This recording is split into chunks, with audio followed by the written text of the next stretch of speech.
인터넷에 떠도는 한국의 공포 이야기는 대개 일상적인 환경에서 시작되어 기묘하고 섬뜩한 결말로 이어지곤 합니다. 이하의 이야기는 그러한 전통을 살려 만들어진 가상의 이야기입니다.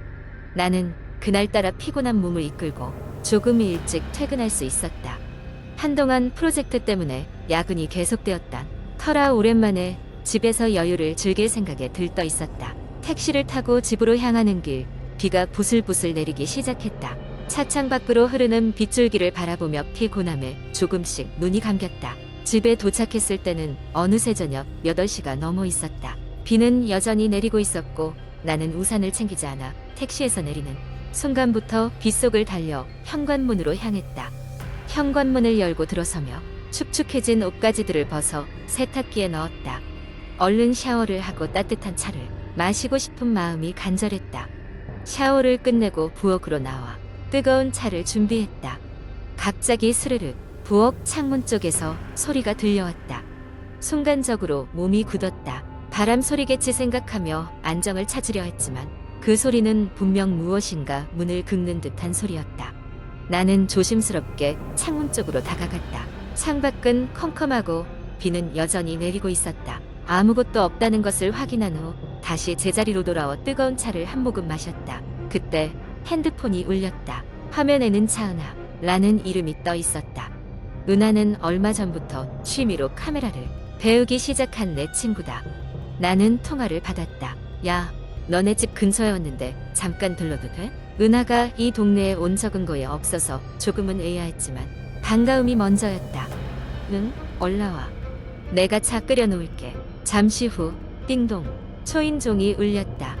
나는 문을 열어 은하를 맞이했다. 비 많이 오네. 우산 쓰고 왔어? 아니, 뛰어왔지 뭐.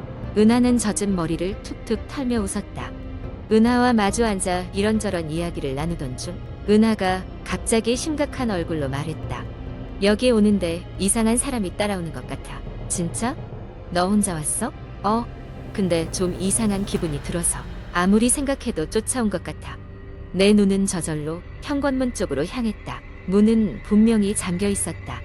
그냥 기분 탓이겠지 라고 생각했지만 불안함이 가시질 않았다. 그러자 은하가 다시 입을 열었다. 너 혹시 오늘 아침에 뭔가 이상한 거 못 느꼈어? 아니, 별다른 일은 없었는데. 그래? 난 요즘 가끔씩 누가 나를 지켜보는 것 같은 기분이 들더라고. 은하의 말에 나도 모르게 소름이 돋았다. 최근 들어 밤마다 잠을 설치곤 했던 것도 어쩌면 그런 이유일까 하는 생각이 들었다. 우리는 더 많은 이야기를 나누고 은하는 자신의 카메라로 사진 몇 장을 찍기 시작했다. 그러다 갑자기 은하가 멈춰서더니 말없이 카메라 화면을 내게 보여줬다. 그곳에는 분명히 누군가의 형체가 창문 밖에서 우리를 바라보고 있었다. 순간적으로 두려움이 몰려왔다. 나는 핸드폰을 꺼내어 경찰에 신고를 했다. 그동안 은하는 재빨리 창문과 모든 문을 잠갔다. 하지만 불안함은 여전했다. 저 사진 속의 인물이 어떻게 우리 집 앞에까지 다가올 수 있었던 걸까? 경찰이 오기까지 꽤 시간이 흘렀다. 그 사이 우리는 조용히 그리고 초조하게 방 안에 앉아 있었다. 드디어 초인종이 울리고 나는 필사적으로 달려가 문을 열었다. 경찰이 내민 손전등에 비친 것은 빗물에 흠뻑 젖은 문 앞 계단이었다. 그러나 창밖에 서 있던 그 인물은 보이지 않았다.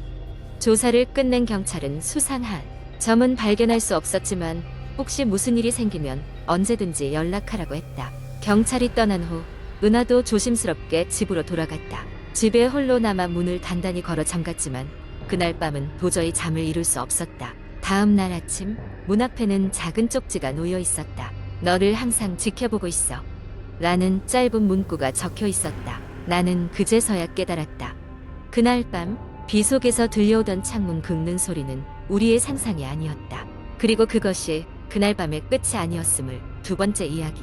한국 인터넷에는 다양한 공포 이야기들이 존재하지만 그 중에서도 가장 널리 알려진 것 중 하나는요, 루이라는 이야기입니다. 이 이야기는 전통적인 한국의 설화에 근거를 두고 있지만 인터넷에 떠도는 버전들은 대개 현대적 요소와 결합되어 더욱 긴장감 있고 무서운 분위기를 자아냅니다. 몇 년 전 서울 외곽의 한 작은 마을에 한 젊은 부부가 이사를 왔습니다. 그들은 도시에 살다가 조용하고 한적한 생활을 위해 이곳으로 온 것이었습니다. 그들의 집은 숲 가장자리에 위치해 있었고 낮에는 새소리와 맑은 공기가 가득한 아름다운 곳이었습니다. 하지만 밤이 되면 이야기가 달라졌습니다.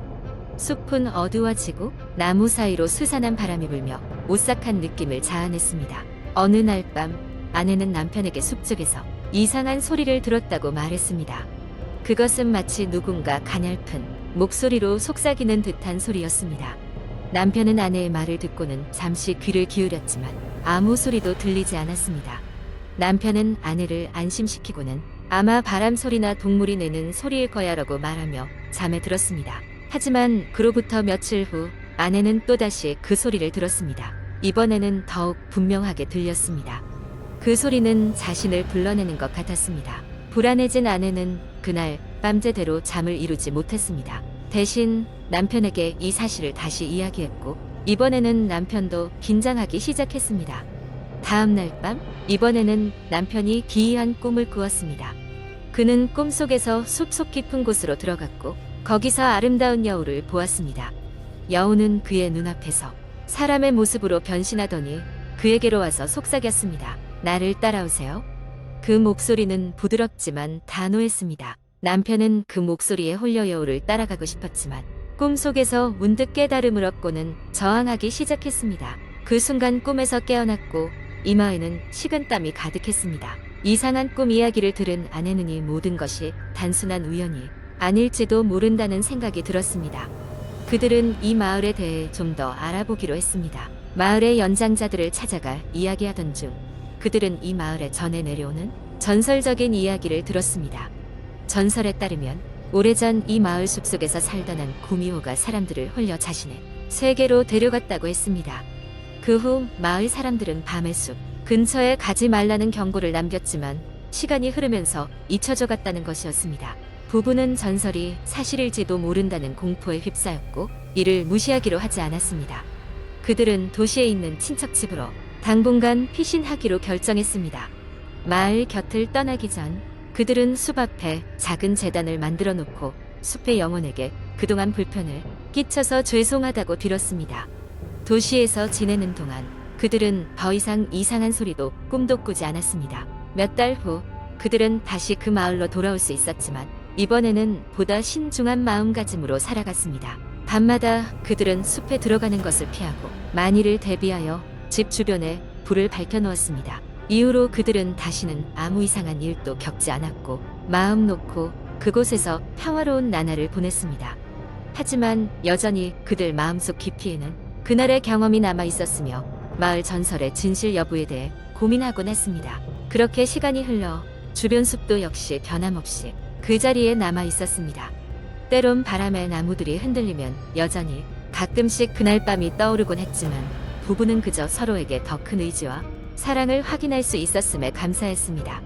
마을의 작은 전설은 이들 부부에게 어떤 의미로 다가왔는지 어떤 사람들에게는 상상 속 이야기로 남아있을 뿐이었지만 그들에게는 실제했던 공포의 한 조각으로 기억되었습니다. 세 번째 이야기. 어느 무더운 여름날 대학생 민수는 방학을 맞아 친구들과 함께 설악산 근처의 작은 산장을 빌려 여행을 떠났다. 그 산장은 오래된 목조 건물로 산 깊숙이 자리 잡고 있어 핸드폰 신호도 잘 잡히지 않는 곳이었다. 모두 도시의 소음에서 벗어나 자연을 만끽하고자 하는 기대감에 부풀어 있었다. 도착한 첫날 민수와 친구들은 산장의 내부를 둘러보았다. 낡은 가구와 삐걱거리는 마룻바닥 그리고 오래된 사진들이 벽에 걸려 있었다. 사진들은 이 산장에서 지내던 이전 사람들의 것으로 보였고 그중 한 사진이 민수의 눈길을 끌었다.